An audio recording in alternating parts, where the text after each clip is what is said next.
엔비디아의 깜짝 실적도 AI 거품에 파묻힌 시장을 구해내지 못했습니다. 엔비디아만 놓고 보면 아무 문제가 없어 보이는데 시장은 왜 우려를 털어내지 못하는 걸까요? 혹시 젠슨 황 CEO의 발언에서 듣고 싶은 말만 골라 들은 건 아닌지 임선우 캐스터와 분석해 보겠습니다. 자, 먼저 엔비디아 성적부터 다시 보죠. 좋았잖아요. 네, 전교 1등이 전국 1등 성적표를 들고 왔다 표현하면 딱 맞지 않을까 싶은데 화면에 보시는 것처럼 좋을 것이라고 예상했던 수준보다도 더 좋은 성적을 공개했습니다. 매출과 주당 순이익 모두 시장 컨센서스를 크게 웃돌았고요. 특히 AI 수요가 집중되는 데이터 센터 부분 매출이 70% 가까이 증가한 것이 눈에 띕니다. 다음 분기 매출 전망도 예상치보다 대폭 높여 잡은 점이 긍정적인데 가이던스 하단이 월가의 추정치보다도 높습니다. 사실 매출과 순이익보다 더 큰 관심은 이 수익성을 나타내는 매출 총이익률에 집중됐는데요. 과연 70%대를 유지했느냐가 관건이었는데 직전 분기보다도 높은 73.6%를 기록했고요. 다음 분기는 75% 안팎으로 더 커질 것으로 전망했습니다. 매출 성장률도 시장이 예상했던 50%대를 크게 웃돈 62%로 나왔고요. 특히 이 수치들이 중국 시장 매출이 전혀 없는 상황에서 달성됐다는 점을 감안하면 앞으로 엔비디아의 실적은 더 좋아질 수 있다는 예측이 가능합니다.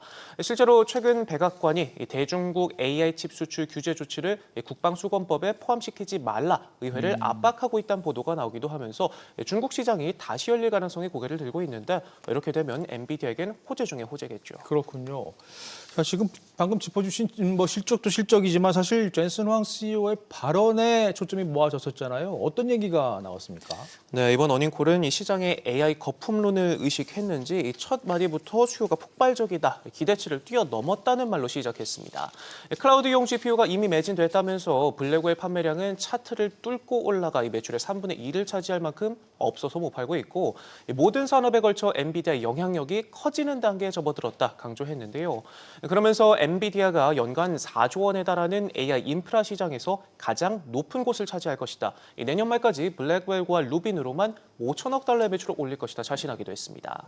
젠슨 황 CEO는 AI가 모든 곳에서 이 모든 일을 동시에 하는 선순환의 고리에 진입했다면서 다시 수익과 채택률이 증가하고 있다 강조했습니다. 네, 좋아질 것이다라는 얘기는 당연히 나올 것으로 예상이 됐고 AI 거품론에 대해서는 구체적으로 뭐라고 했나요? 네, 시장이 우려하고 있는 이 비용 문제, 빅테크들의 이른바 B2와 관련해서도 걱정할 필요가 없다고 말했는데요. AI 덕에 폭발적으로 늘어난 메타의 광고 사업을 콕 짚어 언급하는 등 시장이 우려했던 포인트들을 하나씩 맞받아쳤습니다. 최근 마이클 버리가 걸고 넘어진 AI 기업들의 감가상각 비용 축소, 이 수익 부풀리기와 관련해서도 20년 이상 최적화된 쿠다 생태계와 호환성을 통해 시스템 수명을 연장하고 경쟁 가속기와 비교해 월등한 총소요 비용을 제공한다 반박했고요. 이 밖에 인위적으로 AI 칩 수요를 늘려 버블을 키우고 있다는 순환거래 이슈와 관련해서도 선을 그었습니다. 더 많은 기업과 국가로 엔비디아 AI 칩이 확산되고 있다는 점 역시도 강조했고요. 네. 자, 이번 실적 발표에 대해서 월가에서는 어떤 분석과 전망이 나오나요? 네, 당장은 장밋빛 전망이 압도적으로 많습니다. 월가는 내년 전체로 놓고 보면 엔비디아의 매출이 2,900억 달러에 달할 것으로 보고 성장세가 다시 탄력을 받을 것으로 예상하고 있는데요. 특히 지난달 열린 연례 개발자 행사 GTC에서 젠슨 황 CEO가 말한 5천억 달러에 달하는 초대형 주문에 주목하고 있는데 울프 리서치는 이 발언을 토대로 엔비디아의 내년 데이터 센터 매출이 기존 예상치보다 600억 달러 이상 높아질 수 있다 전망했고요. 시티그룹은 AI 인프라 지출의 대출과 이 순환적 자금 구조가 얽혀있는 우려가 있지만 당장은 젠슨 황 CEO의 말처럼 AI 칩 수요가 공급을 한참 뛰어넘는 상황이라며 역시 엔비디아에 대한 투자 의견을 매수로 제시하고 있습니다. 그래도 우려의 목소리는 나오고 있죠. 네, 맞습니다. 최근 마이클 버리의 풋옵션 이슈에 이어서 손정희 소프트뱅크 회장 또 큰손 피터 틸이 연거푸 엔비디아 지분을 털어냈죠.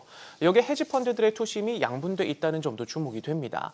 블룸버그가 909개 헤지펀드의 올 3분기 지분 변동 공시를 분석을 해봤는데 161개 펀드에는 지분을 늘렸고 160개는 지분을 줄일 만큼 엔비디아 올인을 외쳤던 이전과는 사뭇 다른 분위기입니다.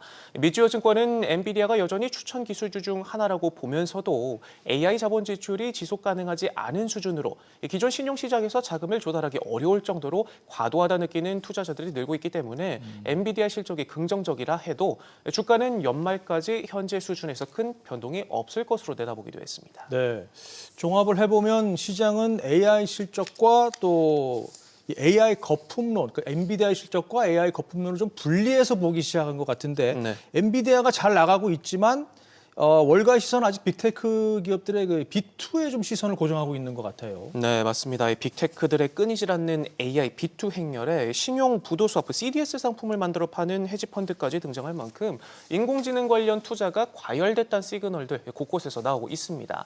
뱅크 오브 아메리카가 진행한 조사에서는 이 전 세계 펀드 매니저 절반이 인공지능 관련 투자가 과열됐다 평가했는데 투자가 과도하다 응답한 비율이 그렇지 않다는 대답보다 20%포인트나 더 많았고요. 이렇게 과투자 의견이 다수를 차지한 건 통계가 집계되고 이번이 처음입니다.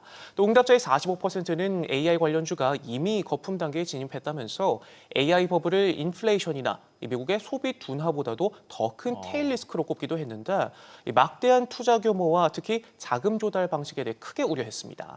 실제로 채권 시장에선 빅테크들이 투자금을 끌어모으기 여념이 없는데 벌써 2천억 달러가 넘는 회사채가 발행이 됐고요. 바클레이즈는 누적 투자 규모가 4년 뒤면 미국 GDP의 10%를 넘어설 수 있다고까지 내다보는 등 이 묻지마 투자 행렬에 우려가 커지는 모습입니다. 그렇군요. 뭐 그래서일까요? 과거 이 큰 손실을 가져다 준 이른바 이 프래킹 붐의 전철을 밟을 수 있다. 이런 경고 메시지도 나옵니다. 네, 맞습니다. 이 레버리지에 의존한 빅테크들의 초대형 투자가 엄청난 투자 열풍이 일었지만 결국 버블이 꺼지면서 크나큰 손실을 남겼던 과거 프래킹 붐과 꼭 닮았다는 지적인데요.